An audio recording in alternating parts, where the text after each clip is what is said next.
এটা হচ্ছে আম, আর এটাকে আপনার দেখেন টিপ খাচ্ছে কীভাবে, মানে পুরো রস করে ফেলছি। এবার খামু,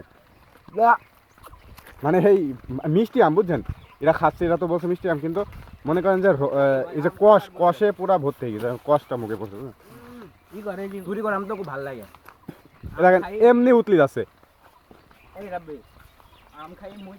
আলহামদুলিল্লাহ, বিশ্বাস করেন এত স্বাদ যে স্বাদের কথা প্রকাশ করা যাবে না, বুঝছেন।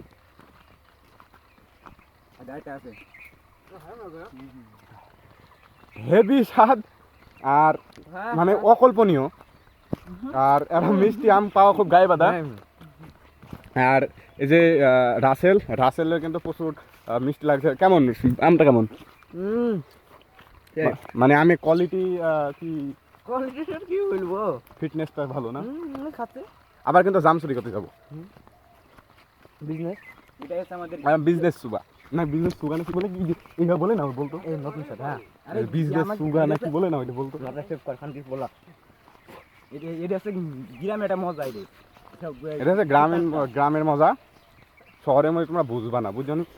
আমার বন্ধু হাবিব গিয়ে কিন্তু আমি ঢাকার থেকে টেনে এনেছি এখানে আম খাওয়ানোর লাইগা, জাম খাওয়ানোর লাইগা। তাও চুরি করে কিনা খামো না, কাউকে বুইলা খামো না, বুঝেন।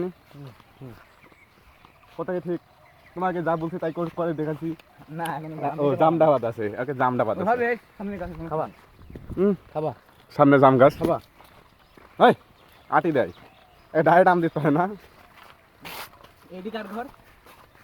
সেলিম।